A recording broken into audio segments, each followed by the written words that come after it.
Hi, it's Michael Zipursky from Consulting Success. I work with experts to become successful consultants and grow their consulting business. Today, we're going to talk about how to take your expertise and apply it to create a thriving consulting practice. Stay tuned. Congratulations! You are tuned into Dov Baron's Leadership and Loyalty Show, the #1 podcast for Fortune 500 executives and those who are dedicated to creating a quantum leap in leadership. Your host, Dov Baron, is the founder of FullMontyLeadership.com. He's an executive mentor to leaders like you, a contributing writer for Entrepreneur Magazine, CEO World, and he's been featured on CNN, Fox, CBS, and many other notable sites. Dov Baron is an international business speaker who was named by Inc. magazine as one of the top 100 leadership speakers to hire. Now, over to Dov Baron.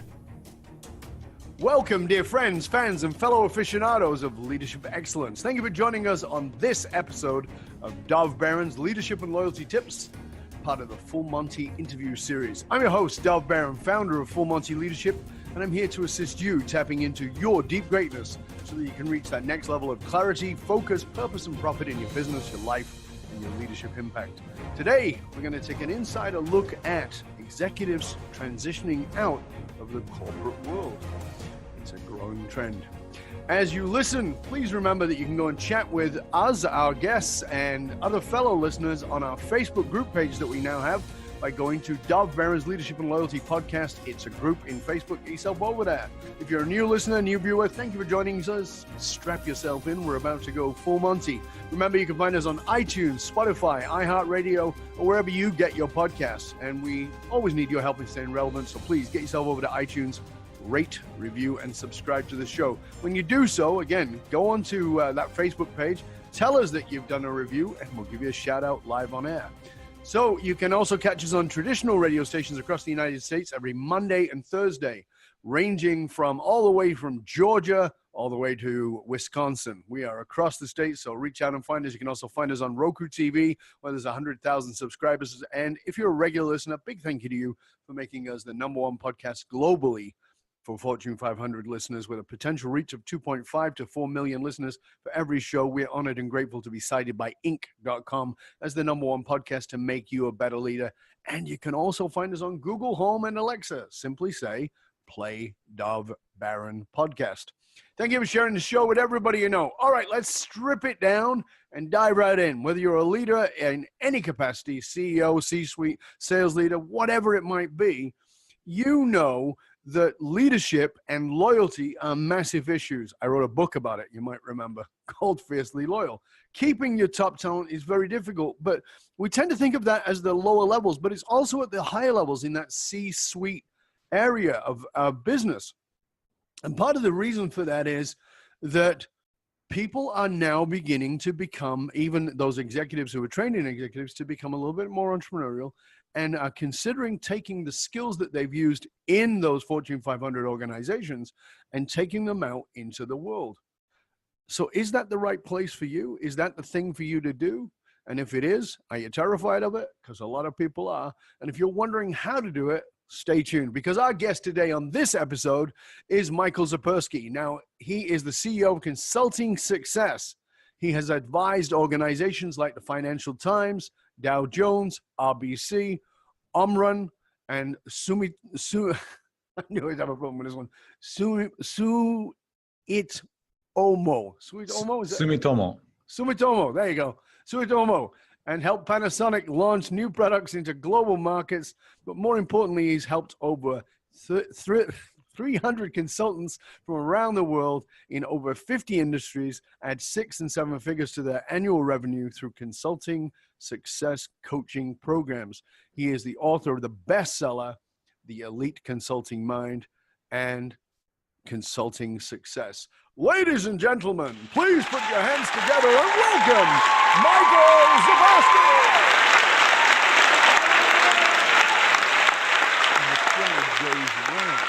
Welcome, sir. Thank you very much. A real pleasure to be with you.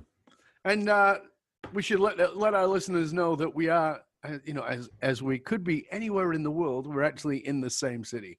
Love it. Yeah, we are. And it's a beautiful day. So the wonders of modern technology. We are yes. in the same city.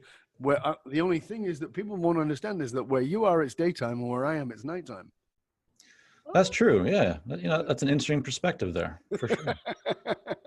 Yeah, it's different. So you, like I said, you've advised these great big companies. Like I said, you work with the Financial Times, the Dow, RBC, Panasonic. Is that in this capacity, or was that before you became the CEO of Consulting Success? That was before. So my background is building successful consulting businesses, what I've been doing for almost 19 years now. Many in the corporate world, like the companies that you mentioned. Mm-hmm. It wasn't until about 10 years after that I started actually sharing my learnings through what became Consulting Success. At that time, there was no business, there was no monetization plan. It was just to share the ideas, my lessons of what was working and what wasn't working for me as a consultant. And that really started the whole business off. And now we are, 18 years later. Right. So what was your background? What were you actually doing with those companies? Was that consulting or was it something else altogether? Yeah, no, it was consulting. I mean, we started off, my cousin business partner, Sam, and I started a business when I was just coming out of high school. It was a web development and design firm at that time in the early days of internet and of websites. That was kind of our first foray into business together. But very quickly, we realized that there was a bigger opportunity to think global. And so we created a new consultancy focused on branding and design. And we ended up working with a lot of companies that had an international or global presence. It went very well. I ended up actually going over to Japan and opening up a branch office for us over there. And that was where we started working with companies like Panasonic and Dow Jones Japan, the Financial Times Japan, and Omron and Sumitomo, and a whole bunch of other billion-dollar organizations, really helping them to market their products, their services to the English-speaking markets. So how did that transition come from that to, because now you work with consultants and very successful consultants, just to be completely transparent, Michael and I met, we had a coffee, we hung out together, we had found out the backgrounds of our crazy families and all kinds of stuff like that. Yeah. So let's sort of talk about how the transition happened from that world to actually directly helping consultants as opposed to Panasonic. Sure. So there's two real big components of it. One was just this idea of, I really wanted to share what was working for me. I had the fortune of working with some really great mentors, not people at that time that I paid to work with, although now we work with a lot of coaches and we've been doing that for many years to help our business. But at that time, it was just people that I looked up to, people that really, showed me the ropes and opened up doors that otherwise would have been very hard for me to open. And so maybe I felt like I wanted to give back. There was something from inside of me that wanted to share my experiences, because I realized that I had achieved a lot of success, but I also had gone through a lot of lessons, a lot of tough times. And so that was the first part, was just putting it out there. And so the best place to put it out there was kind of this newer idea of a blog. And that's really what I started to do, was to write articles on the topic of being an independent consultant and growing a consulting business. At the same time, the other part of it is that both myself and my cousin Sam, we grew up like brothers together. We both wanted to have the ability to travel a lot more, to work from anywhere. My wife is not from here. And family is very important. I had this dream of being able to go and spend many months at one time overseas so that she could be with her family. And so you put all that together, it was like, what could we do? What could we start to set up that would allow us to work from anywhere at any time, serving people, helping people, and combine that with what I was naturally, doing, which was growing my own consulting businesses for many years and working with Sam to do that. That's really what created Consulting Success. And we saw a lot of, demand in terms of increasing traffic just organically. We weren't spending money on advertising or anything like that at that time. It was just, we saw interest. We saw lots of comments. We saw our traffic grow. We knew we were onto something. And it wasn't until, probably a year or two from the time that we actually started that we decided to monetize it, to actually really turn it into a business. Have you found, or maybe even in the early days, did you find there was a bit of a pushback? Because it seems like you're assisting people who, as I talked about in the introduction, people who are, in the corporate world, and you're assisting them leave the corporate world, and the corporate world was your previous clients. So It's kind of like, You're a trader. Yeah, I didn't have any of that, but what I've certainly recognized is that, all of our clients and everyone that we work with, they're all experts, right? They all Right. have a really clear area where they can provide value, a deep track record of expertise and skills. And that's, we're not helping them in that area. So No. if we have a consultant or, someone that has worked in, let's say, pharmaceutical sales, or they've worked in the development of drugs or whatever, supplements, they have that knowledge. I can't help them with that. That's not my background. But No. what they're looking to do is, launch their own consulting business. And so that's really where we're supporting them, is on the marketing side of how to get a good marketing system in place, how to land clients, how to set their fees, their proposals, and grow from there. You had said that, you've been sharing this, but, part of it was learning from, of course, your mistakes. What's been one of your biggest mistakes in the context of building a consulting practice? Yeah, I mean, there's so many, right? Like I can think of the time where it was just a client, there was a mistake. So we were working on a large advertising campaign project, and I'll never forget, one morning I was in Osaka in Japan, which is where I lived at that time. We got a call from our client up in Tokyo. It was like 7 or 7:30 a.m. And I'd never got calls at that time in Japan, work related.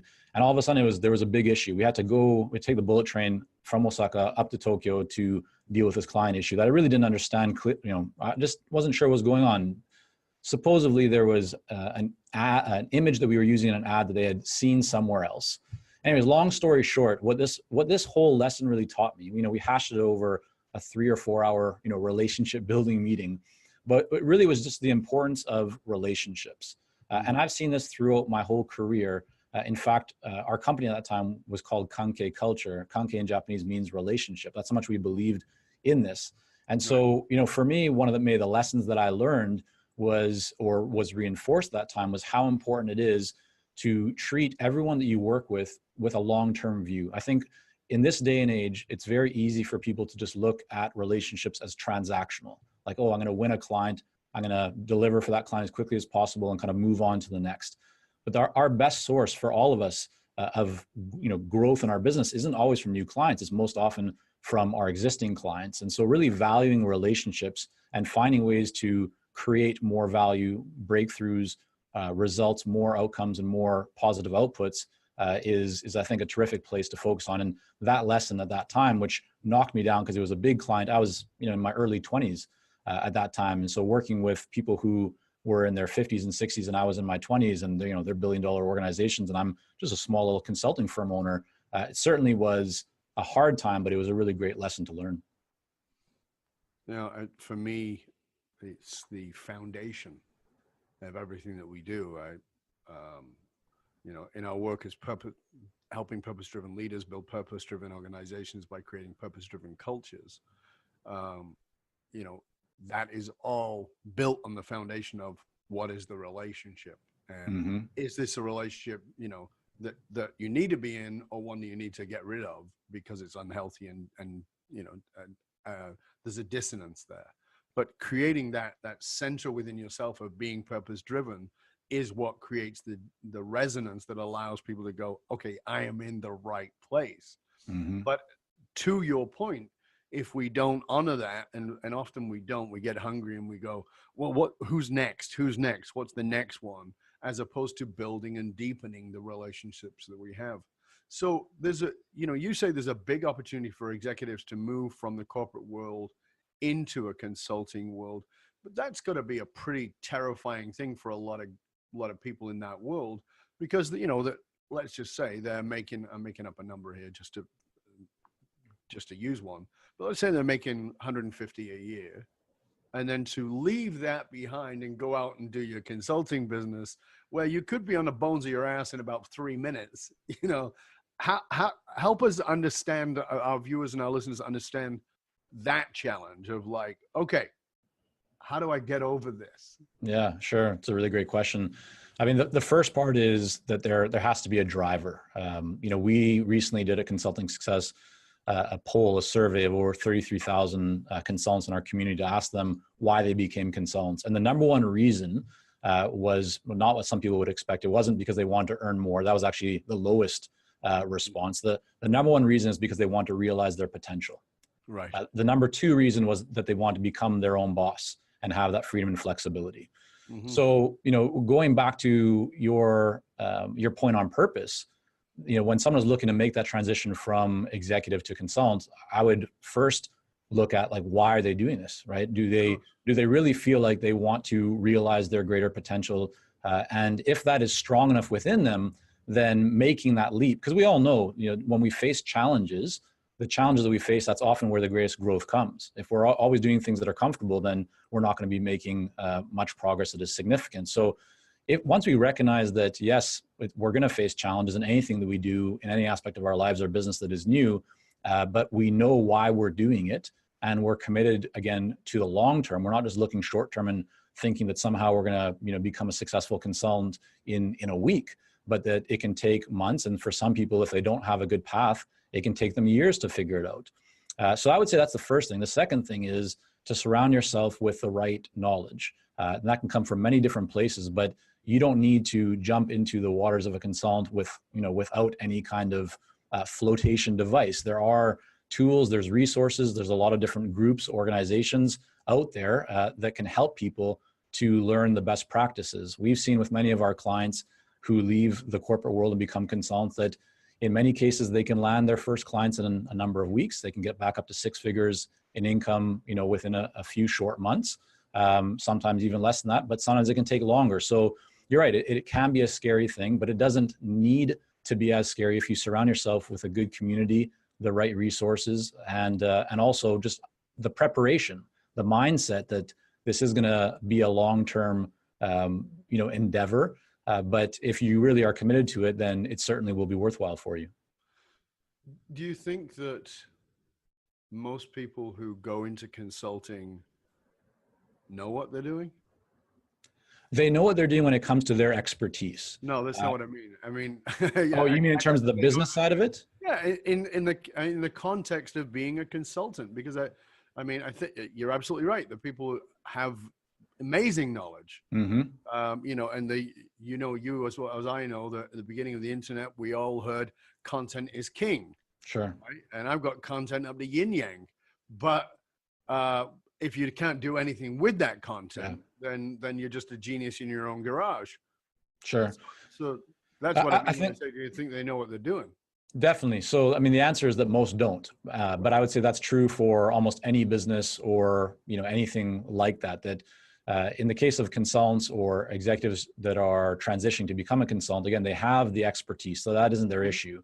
But most don't have the knowledge around how to get clients, how to even identify who is the right client, have the right messaging for that client, and then price their services. Most people default to the status quo of charging hourly fees because that's the way that our society is set up, that everything around us is typically around an hourly fee. So that's where people go, and that's not where they should go. So there's a lot of areas where people aren't familiar with, and because of that, they're kind of just like fish and floundering around. But it doesn't need to be that way. And so if they really want to find out how to approach things, there's certainly, again, many resources that can help them. But yeah, most people, I would say, don't have that just because that's not their background. They're experts in whatever they've been doing, but they're not experts in business. So let's go to a specific problem that you just brought up, which I think is, you and I talked a little bit about when we met, which is Charlie works for XYZ Corporation. He gets paid X amount an hour, whatever that might be.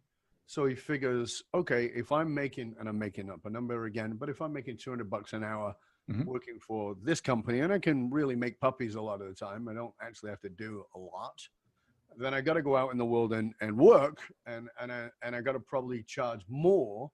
And so he thinks, okay, well, if I was getting $200 an hour, I'm going to charge $350 an hour as a consultant. But you say that's the wrong model. Yeah. Tell us why it's the wrong model, and tell us what the right model is. Well, so on hourly fees, first of all, there's a ceiling that you're going to hit. It's called you've got 24 hours in a day. Exactly, right? So that's the first issue, and there are ways to work around that. If you choose a consulting model where you're bringing in other team members and staff, then you can still use the hourly model, and a lot of the big consulting firms do use, in fact, multiplying by scale. Correct. But for the typical solo independent consultant or small consulting firm owner, that's, they don't want to have 50 staff members. They want to keep things manageable and run lean. And so with that being the case, then an hourly model and approach is not the best because you have that income ceiling. The other reason why the hourly approach is not to benefit the consultant or the client is because they work against each other. If you want to charge an hourly fee, that means that as a consultant, you're going to try and drag out the project as long as it could possibly go because you're going to earn more the longer that it takes. The client wants you to get the work done as quickly as possible. So your interests are not aligned. The other thing is when the client knows that you're charging them an hourly fee, they're going to hesitate to reach out to you to get feedback on certain questions or when they think that you can help in other areas because they recognize that every time that they speak with you and every time that they engage with you, you're going to charge them more. Right. Where that's not a good way to set up a relationship. You want the client to reach out to you at any time with any kind of questions where you can then help them to create more value. And so the better approach for a consultant is to have a really meaningful consulting sales conversation with a buyer so that you can identify what is the real value here for the company, for the buyer, in terms of what do they stand to gain from value, from results, from transformation. Also, what is the cost of inaction? So if they stay where they are and they don't make a change, what happens to their market share? What happens to their stock price? What happens to their talent? And do people flee and go to competitors? Lots of different criteria to consider. And when you look at all of that and you look at both the intangible and tangible value of a given project, you can then figure out what would be a very positive return on investment that the client is willing to invest and is also very profitable for the consultant. And so that is really the best practice and approach that I recommend that most consultants take. There's many different variations and models depending on what you want with retainers and percentage and equity deals. But if we're just looking at the biggest shift where we see clients make significant growth, because typically what might take you, let's say, 50 hours to earn $50,000 from a project with, or even more, right? When you transition, you might be able to earn $50,000 from a project in significantly less time when you are using an ROI based and focused approach. I get that, but I'm just thinking on the other side of it. And on the other side of it is if we have been conditioned in the hourly rate, yeah, I think that what you're talking about is at best foreign. 100%. Yeah, for sure. Because you're not familiar with it. Measuring ROI and that's very challenging. Most good things that are worthwhile in life are challenging. When I wanted to learn how to speak Japanese, I couldn't just go to Japan and start speaking Japanese. I had to study it. When I wanted to learn how to write and read Japanese, I remember having a piece of paper and literally just doing one character and the same character over and over, writing it out over and over and over again. That wasn't easy. To me, it was foreign, but I knew the result that I wanted, which was to be able to, write and read and speak Japanese. So I put in the work to do it. Well, the same thing with consulting, the same thing when it comes to increasing your fees. There's ways to do it. So find a resource or someone that can guide you through that can help you to apply it, to your specific situation, but also to the market in general. Learn that, right? Study it and then apply it. And I'm not saying that you're going to hit it out of the park, the first time, but you're going to learn from that and you're going to learn what worked, what didn't work, and then you're going to get better at it. And so you're right. Most people first time out of the gate looking at this and considering go, well, that's hard. So I think I'm just going to stick with what I'm comfortable with. But you can do that, but just recognize that you're probably leaving a lot of money and opportunity on the table by not challenging yourself a little bit further to apply this different approach. Yeah, but I'm thinking about the guy who's in a corporate gig right now who is looking at doing this. Yeah. Who is, probably working 50 hours a week doing what he's doing or what she's doing, minimum 50 hours a week. This is not just foreign, but I want to be clear that, I am a consultant, so I need everybody to understand it can sound overwhelming. Like, so on top of all the stuff I got to do in my job that the boss is going to be calling me on, I want to build this consulting business. but I've got to put all these pieces in place. That again now seems not only foreign but overwhelming. Is it, or is there a way around that? So the way that we have helped hundreds of consultants to work around that are people making the transition is to go through a very specific process. And I think anytime when you're looking at something that is new, the best way to actually make progress on it is to break it down into parts. And then rather than just thinking and planning around it, start taking action towards it. Because as you take that action, you start, feeling much more comfortable, you're making progress, you're building momentum. So what we've really helped people to work through is, number one, getting clear on who your ideal clients really are. It's called ideal client discovery. And this is, an important starting point. And actually, I would say one of the hardest areas for a lot of people, because most people coming out of the corporate world can do a lot of things, and they've done a lot of things in their career. So when you become a consultant, when you transition to doing your own thing, a big question that people often have is, well, how do I actually do this? What should I actually focus on, right? I could help this industry. I could also help that industry. I could do, sales, or I could do marketing, or I could do this, or I could do that. But as someone that's launching out of the gate, if you try and be all things to all people, you'll make no progress. I mean, you'll really just trudge along, and it'll be an uphill battle. So helping people to get clarity around where they should really focus and who is their ideal client as a starting point is the most important place to begin, because once you have clarity on your ideal client, now you can figure out how to actually identify them, find them, develop a message that will get their attention and their interest and will resonate with them, so they want to have a conversation with you. So, we talked about pricing. When someone is transitioning from an executive to a consultant, they shouldn't be worried about pricing to start with. That comes later. And so, yeah, it can seem overwhelming, but let's lay some of the foundational pieces before that, which is, number one, right, getting clear around who your ideal client is. And then number two, developing a message that will open doors for you, that will get the attention of people. And so now you can start having conversations. Once that begins to happen, well, now we can start looking at, the other components of what are you actually offering? How do you structure that offer and position it and price it? How do you do proposals around it? And then how do you get your marketing engine going so that you can actually build a pipeline of business? But, step by step is really the approach that I would suggest people take. But at the same time, coming back to it, I want to say, can you, let's say we've got the executive who was considering transitioning out into the consulting world, who, as you said, said, well, I could help this industry, I could help that industry, I could help that sector, whatever it might be. How would you give them a starting block here to help them to go, here's how you might start looking at recognizing your ideal client? Sure. Because you've got 50 things you could do. Yeah, that's a terrific question, and one that we hear a lot. So there's several criteria that are worth considering. One is, what do you enjoy? Obviously, you should enjoy what you're doing. But another criteria is, where's your track record? Like, where have you seen the greatest success in your career? Another criteria is, where is the market potential right now? So maybe you did something 10 years ago that was very successful, but there's just no opportunity in that area anymore. So making sure there's still market potential is an important one. And then also looking at the industry or the opportunity and seeing how it aligns with your business and lifestyle goals.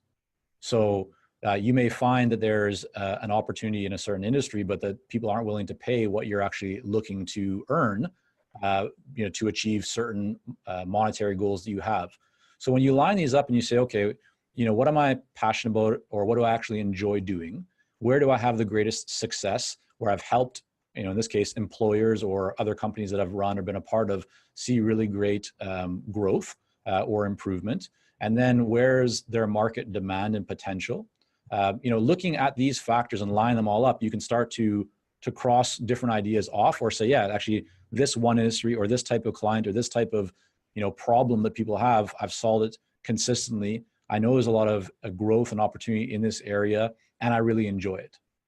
If you line those up and check them all off, you're probably in a good place. Whereas if you look at something and maybe there's a great opportunity, but you don't enjoy it, or you do enjoy it, but there's no opportunity, or it's something that you want to do, but you have no experience in, it's not that you can't do it, but it's going to be a little bit more of an uphill battle, and it'll take more time. So if we're honing in on where can people see the greatest results in the shortest period of time, then it's looking at these criteria and being able to check all the boxes, or as many as possible. Right. So give us an example of somebody that you tried to do this with that just hasn't worked. And what I mean by that is it's not necessarily your system. It just, for whatever their reasons are, it couldn't work, and you had to recognize that. Because I want people to have a sense of like, Sure, they're coming at this in the wrong way. Yeah, no, I think so. Where we've seen people have the biggest challenges are when they come out of the executive world or the corporate world, and they want to get into something completely different than what they've been doing in the past. So maybe they've been in manufacturing, and now all of a sudden they decide that they want to be a business consultant / coach to other executives, but they want to apply that to an industry that they really are passionate about, but they don't have any experience in. That means it can just take them longer to establish themselves as an expert in that area. So that's one. The other is where people are really just, when it comes down to it, they're facing a lot of fear around marketing and sales. So they end up spending a lot of time doing things that are comfortable for them, like planning or playing with their website or updating their LinkedIn content, or just stuff that on the surface looks like they're actually being productive, but isn't putting them in front of an ideal client. And so they don't have as many opportunities as they can and should have to actually engage in a meaningful conversation. And we can talk more about why that is or what that looks like. But, hands down, I would say that's probably the biggest reason why people, just don't see the level of results they want as consultants. It's because they haven't found either a good way, they don't know, or they have confidence issues and self-esteem issues around getting out there and identifying ideal clients and having conversations with them. So let's go to the other side. Walk us through somebody or some situation you've been that you've helped, a person that you've helped who came in maybe with that trepidation, about taking the leap or whatever it might be, and you've been able to walk them through the path into where they are today. Sure. There's many people who I could pick on or talk about. We had one client named Elliot who transitioned from an executive role into a consultant, and in about 5 weeks, he had over $100,000 in booked business, $11,000 a month in recurring retainer revenue. And the big thing for him is he just applied. I think, if I had to identify the one thing that the characteristic that the most successful people have that we've worked with time and time again, it's the people that are committed, people that understand that they're getting into a new area and there's going to be a lot of things that may be uncomfortable for them, a lot of things that will challenge them, but they're coachable. They understand that, while they have lots of expertise, maybe they've been a vice president or a president of an organization, managing hundreds of people and hundreds of millions or even billions of dollars in some cases. When it comes to marketing themselves and promoting themselves, it's very different. And so they're open to learning and they're open to applying, and they put in the time and the energy and effort and the focus that is required. And because of that, they're very well rewarded. Do you work with consultants who serve in the corporate world, or is it a wide range? So it is a wide range. Most of our clients are serving established organizations. What I mean by that is the consultants that we work with. These days, a lot of people kind of mix consultant and coach. So the consultants that we work with, they're not serving, their clients are not like single entrepreneurs or internet marketers. They are typically established organizations. Some might be startups. Others might be, very well funded. Some cases they're nonprofits or even governments, but many are, Fortune 500, Fortune 100 types of organizations. Yeah, because I was going to say, have you found yourself with somebody who's come to you, wanting to do this, wanting to be a coach / consultant, and you've gone, oh my God, this is a horror story? So I think that's a really important point, both, in regards to our business, but also, and even more so for everyone, like as a lesson, that qualifying and disqualifying clients is one of the most important aspects of business. Like really having, being selective around who your clients are. So for us, we know that if someone approaches us and says, hey, we want to work with massage therapists or with spiritual healers or with, the consumer market. Like, could we help them? Could we apply our process and system to them? Yeah, probably. But are we going to take them on as clients? No. Why? Because we know there's others out there who have more expertise and experience serving that market. And so we will either refer them to someone else or just say, hey, you know what, like, wish you the best, but we're not the right people to help you with this. We work with consultants who are serving other organizations. Again, might be nonprofit, might be government, but in most cases, it's other businesses.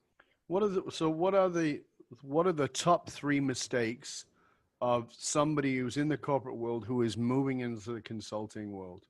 What is like, this happens all the freaking time? Yeah. So the first is people wanting to be like perfectionists, right? So you're making this transition, and I see a lot of people wasting a great deal of time preparing. And don't get me wrong, like I believe in planning, but I don't believe, just because I've seen that it doesn't work, when you continue to work your business plan, your website, and really it's excuses. Like I have to get all these things in order before I can launch my business. And the reality is, no, you don't.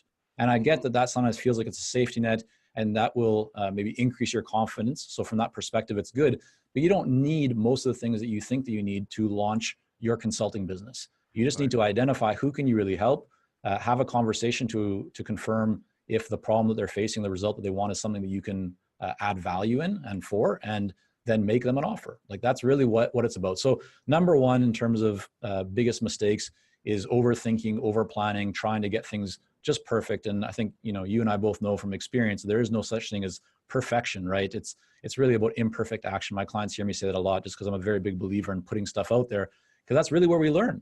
Sure. We can done. Yeah, exactly. We can read, we can prepare a lot, but at the end of the day, it's not about what we think or what we hear from, just others around us. It's what the market actually tells us. And so the faster that you can get out to the market, the better. That would be number one. Number two would be going out when you're making that transition and trying to target too many different types of clients, not having real focus around who your ideal client is. And this is really challenging because, number one, it means that you're spreading your resources very thin. You can't really make your mark in any given industry. But also, if you don't have real clarity around who your ideal client is, you're then not going to have messaging that will resonate with them, because it's going to be speaking to just too many different people. And the name of the game, especially in the current age that we're in, is like, we're all surrounded by so much noise. How do you cut through that clutter? Well, you cut through that clutter by being very specific. And yes, I'm sure you can say, well, but I know of this consultant who's a generalist and they're very successful. Sure, they're an outlier. That's not the normal, right? That's not the majority of people. That's the minority. There's always going to be outliers. What we've seen consistently, my observation is that when you're starting your consulting business, being more focused is always better than being a generalist. As you become more and more successful, you can start to expand, you can start to open up and try new things. But at the beginning, the more focused that you can be, typically the greater the impact that you can have. That would be number two. Sure. And then number three would be failure to really market, like failure to really understand that as consultants, we're not in the consulting business, we're in the marketing business. We can be very good at what we do. We can know how to help people to get value and results, but if we don't have any clients to actually help them, we can't do that work. So understanding that even if you don't feel like you have a marketing or sales bone in your body, you're probably getting into consulting because you want to help, because you want to make an impact, you want to serve. And that's really all you need. So you don't have to be a master at marketing and sales. You just have to be committed to helping people and not being afraid to promote yourself and get in front and let people know that you can help.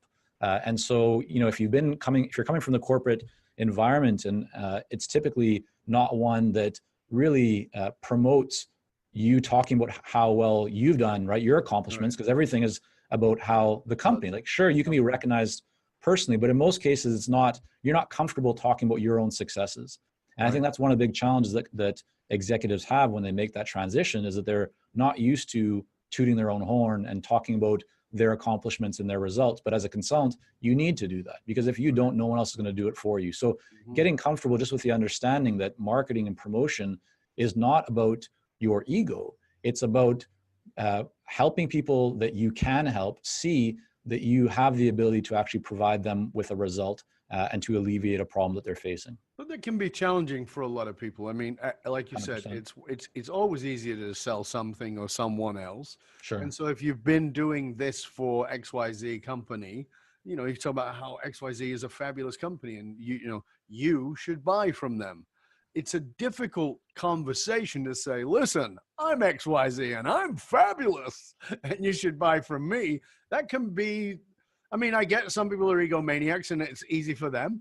I get that some people are naturally good at selling and it's easy for them. But for most people, that sort of blowing your own horn piece, particularly in the context of asking for the money, can feel like a monstrous wall to climb over. Sure, definitely. And what I would say to that is the focus should not be on what on you. It's not about saying, hey, how fabulous I am. It's about focus on the results, focus on your track record, focus on your accomplishments. And I'll give you an example of this. I was speaking with a client in Belgium last week who is in the science and medical kind of industry. And he told me about this project that he's been a part of that is the largest project of its kind in the world. And I said, oh, that's amazing. Like, is that on your website? No. Is that on your LinkedIn profile? No. Have you talked about that at all? No. Why not? Well, I don't know. I guess didn't really think about it. Well, just think about that for a moment, right? Here, like when you hear this is the biggest project of its kind in the world, that's going to make an impact on a prospective client. Sure. That's not talking about how great you are. That's just talking about something that you've been involved in. And I think we all have these accomplishments, these results, these achievements, but we don't talk about them. And especially if you're transitioning from the corporate world, you might feel not very comfortable talking about them. But my suggestion would be to get out a pen and paper, list out all of your accomplishments, every single project, every single, just opportunity that came your way that you helped to grow or to see improvement in. List all that out, and then put it on your website, put it on your LinkedIn profile, start talking about it. And then when people say, why should we work with you? What have you done? You can direct them or bring up your accomplishments rather than trying to justify that you're just new in consulting and actually don't have any consulting experience. Buyers aren't hiring consultants because they're a consultant. They're hiring a consultant because they're looking for a solution to their problem or a better result. And so if you have that skill set, it doesn't matter if you're new to consulting. They're not buying that. They're buying the result and the transformation. So that's what you want to focus on. Right. Oftentimes, I know you've done lots and lots of podcasts. Oftentimes in these kinds of shows, people will say something like about, where do you see yourself at 70, or, what would you say to your 70-year-old self? But I actually like it the other way around, which is if your 70-year-old self came back in time to say to you, what would they tell you that you needed to shift, that you needed to move a little bit on? I think one thing that I'm actively working on right now is being more vulnerable, sharing, opening up more about what I'm going through and what the business is going through. Not that there's necessarily negative things to talk about. Like we've been seeing great growth and things are pretty good, right? They're actually terrific. But just in terms of, I think, my upbringing is one where, my parents were divorced when I was quite young. I got into sports from a very young age. I moved from Israel to Canada, or back to Canada, I should say. And so I was surrounded by people, like I didn't speak English. I didn't have really anyone that I knew. And so my whole kind of upbringing was one where I felt like I, was facing challenges, and I had to always overcome those challenges. And that's made me who I am today. I mean, it's made me very competitive. It's allowed me to open up doors that I think a lot of people probably wouldn't have stepped towards just because it looked too hard or too big of a mountain to kind of, climb over. But at the same time, because of that, I haven't been the kind of person in many cases to open up and just talk openly, maybe as much as I can about just everything that's going on. So I try and share as much as I can. I certainly share a lot more with clients and those that I work with, but just in general, I think that's one thing for me that I can benefit and work on, and I'm actively am working on. But looking back, I think I've recognized that, and I still have room for improvement in that area.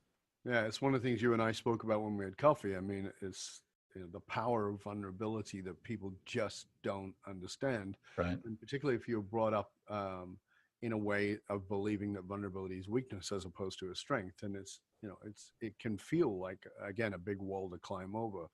But what I know for sure is that I had this conversation with a very good friend of mine who I also mentor in a particular area. And, we had this entire discussion of your greatest weakness is your strength, and your greatest strength is your greatest weakness. It's both ways.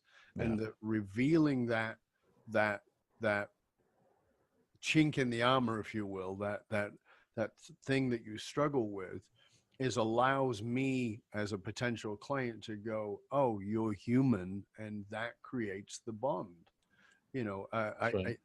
I think it's, when you talk about, as an example, and I want people to grasp this because they might be thinking about this, I talked about these hurdles about becoming a consultant. They might be thinking, oh my God, these are hurdles. But, one of the things Michael just shared was how, here's a kid, you were born in Canada, right? That's right. You were born in Canada, but moved to Israel very young, learn to speak Hebrew, learn to speak Hebrew, come back to Canada. It's not your language. You don't speak English. You got to be the odd kid. You've got to climb over that. So you got to climb over A, being a foreigner, B, not speaking the language, and then later on in life, inserting yourself in another culture, which is Japanese, which is about as foreign as you could possibly get, for a whitey from Canada, let alone a whitey from Canada who was brought up in Israel and speaks Hebrew, to go there and then to be part of that culture. And I think these are important struggles that we need to reveal in order for people to say, oh, okay, well, if you could do that, then maybe you can help me to understand how to get over this hurdle. Sure. Because it seems small comparatively. Yeah. And I think, just for the audience, like, applying this to executives wanting to or considering making that transition to consulting, I think this is especially important because when you're coming out of that corporate environment, so many people are just drilled like not to really reveal what's going on, right? You're protected by the company. You can't talk about weaknesses or about challenges. But when you flip it around and you look at it from the perspective of a buyer searching for a consultant or searching for an expert to help them to solve their challenge, right? They're not buying, again, the consultant. They're only going to buy from someone who they like and trust. Absolutely. And again, it's all about the relationship. That's this business. So by being yourself, by opening up, right? By really focusing on the relationship, and the more that you can share, the more vulnerable that you can be. It's amazing how that just removes and kind of eliminates and brings down barriers, strengthens the relationship, and ultimately puts you in a position where you're the person that they want to work with. Mm-hmm. Absolutely. So in that context, tell us a guilty pleasure. What's a guilty pleasure for you? Well, I haven't thought of it as a guilty pleasure. I enjoy wine. I've talked about tequila before. Yeah. So I certainly enjoy a nice drink. Maybe it's my, kind of Eastern European roots, but I enjoy that. I enjoy a little bit of dark chocolate every once in a while. And I certainly enjoy movies. So I'm always, looking for another good movie recommendation. Is that a guilty pleasure, really, Michael? You give them anything darker than that, mate? Come on. We've all got some guilty pleasure. The stuff is like, yeah, you know what? This is completely contradictory to how people see me, but this is something I really enjoy. Maybe I'm just, I need to work on that, right? Maybe my 7-year-old self needs to speak to me, to kind of show and open me up to trying some things or doing things a little bit differently. I've been very focused in the last several years, just, being present as a father for my daughter, working with our team and growing the business, working with our clients, staying in shape. And, I can't really think of, that's a really good question. I think you're going to leave this with me. And I'll have to come back that is my point. Because I don't know what, beyond what I've shared with you, there isn't anything that comes to mind. Right. It's fascinating. I appreciate the question because now you've got me thinking, and I'll be sitting at my desk and, in meetings the rest of the day going like, what is my guilty pleasure? Yeah. So, and again, to just help everybody who's listening, a guilty pleasure is something that you would do that people would go, really? Really? That's what you do? And you're like, yeah, really enjoy it. Like I really enjoy it, And I was talking to somebody recently, very powerful individual, and I said, "What's your guilty pleasure?" And he's like, swallows a golf ball and says, "It's porn." Right? And that was powerful, not because he revealed it to me, but because he revealed it to himself in that moment. And he went, okay, I have been letting that float around in my head for a while, but I've never considered doing anything about it. But I need to look at that. And it was like powerful. Now, somebody else's guilty pleasure is something fairly innocuous, like, you know, I can't have dinner without finishing with a piece of dark chocolate. You know, it's a fairly innocuous one. But I think it's a powerful question because, you know, as consultants, you know, which both you and I are, yes, it's relationship based, but what are those relationships based on? They're based on the power of questions. The power of questions, and not just the power of questions, but the power of being willing to answer difficult questions. Because I always say to my clients, I am not willing to ask you to do anything I've not done or I'm not willing to do. And if I've not done it, I will tell you, I have not done this. I cannot do this. I struggle with this, whatever it is. Or if I'm doing it and I say I'm struggling with it. So I'm asking you to do this. I'm telling you, this is a freaking great strategy. Everybody I know does it. And I am struggling to hell with it. But I'm getting, you know, so that revelation is so powerful for people. Yeah. And we so often try to be so professional as consultants, particularly if we've come from an executive background. And very often that is the very thing that distances people from us because we're seen as having a stick up our ass and we're not really accessible. And that accessibility, you know, I've said this a million times. You get two people come up you're interviewing them. Two people show up. They've got equal qualifications. They're both incredibly qualified for the job. And by the job, I don't mean necessarily as an employee for what it is you need doing. And one of them is completely open and real and maybe just not quite as polished, but reveals a little more about who they are versus the other one. You might take the other one on, but I guarantee you will not stop thinking about the one who is a little more open, a little more vulnerable. And I guarantee that the minute something goes wrong with the one who was a little bit too stiff, you will fire up and go to the other one. Yeah, you've created a bond, right? Because there's a bond. Yeah. And as you and I talked about, what we don't understand is, you know, and again, I want to say this to people because I think it's vitally important, particularly those who are thinking about moving into a consulting world from an executive world, who've been drilled with don't be vulnerable. And you and I talked about this when we met. And that is, in your mind right now, picture somebody to the right of you you've known for 3 to 5 years, who is a dear, loyal, trusted friend. And on the other side of you, picture somebody you've known for about the same amount of time, 3 to 5 years, who is nothing more than an acquaintance. What is the difference? If you've known them for the same time, you can't say it's time because it's not. So what's the difference? And the answer is reciprocal vulnerability. They know your shit, you know theirs. You're not using it against each other. It's not weaponized, but it's real. The reason you fall in love is because it's real. That's what relationships are all about, right? It's that type of communication, open communication, where you're each sharing what you're really thinking and what's going on, not only the goods, but also, you know, the bads and the negatives. That's what makes it a real relationship. Yeah. You know, and I know you have a fabulous structure for helping people to build these consulting businesses. And I work with consultants too in exactly that piece.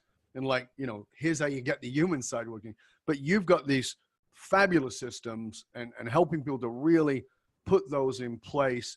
I want you, before you tell people where to go and find out more about you and your resources, which you have many, I would like for you to give our audience, our viewers, one practical thing that they can go do immediately, certainly within the next 5 working days, but preferably within the next, 12 to 24 hours, to put into practice what it is that you shared with us. Sure. It'll depend on what stage they're at, but let me offer something that I think could benefit all people, regardless of whether they are just considering the transition in the midst of the transition or have already transitioned to become a consultant. And that is to make a list of number one, ideal clients. Number two, thought leaders in your space. Number three, any other like association of directors, just people who are connected to the marketplace that you are in, and reach out to them and have a conversation about their challenges, what they're doing right now, what's working for them, and use that to validate your hypothesis. You're probably thinking about how you might enter the market, or what kind of offer you're going to put into the market, or how you're going to grow your market, or where to focus. The best way to do that is not for you to think about it and read about it.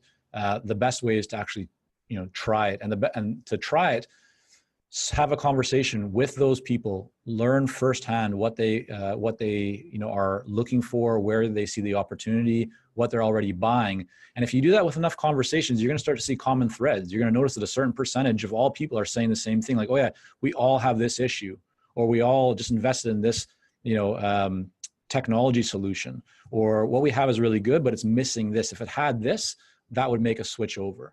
Mm-hmm. So you can get this feedback, this data that otherwise is going to be incredibly difficult for you to find if you're just trying to uncover it yourself. You can get it from the horse's mouth. You can hear from the actual people who are either doing exactly what you're doing, are surrounded by the marketplace, or they're actually your ideal client. There's no better people to talk to than those.